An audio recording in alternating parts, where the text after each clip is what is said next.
So my retreat actually started on February 24th. I was in a counseling session, and I'm talking to a Christian counselor. And, I've been dealing with an addiction to porn for decades. And he said something to me, and I gasped, and he's like, "What was that?" He's like, "We just hit something." And we were talking about temptation. And I'm like, well, I know temptation is not a sin, but I still feel guilt and shame that I'm tempted.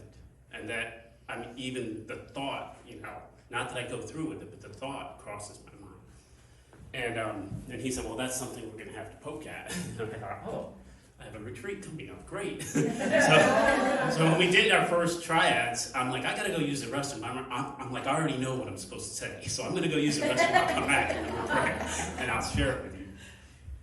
So what I put in the box was I want to set aside that shame and guilt. And here's the horrible thing about addiction. It will chase you down. I've been through deliverance. I've been healed of that addiction. I set aside the shame and guilt. But the addiction will chase you down. It'll tell you, you're not that new person. You're not, you have to come back to me to cope with the stress.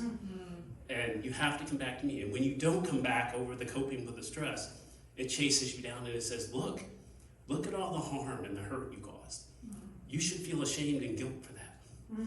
And when it doesn't get you there, it tempts you. And it says, oh, look, you're interested in that. You should feel shame and guilt because you're even interested.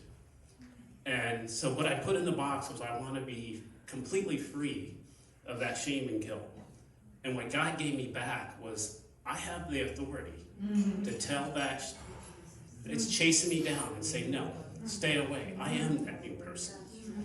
And I am sorry for the hurt and the pain I caused, but I'm no longer ashamed of it and guilty for it. I've given that up, and I've been set free. Thank you, Jesus.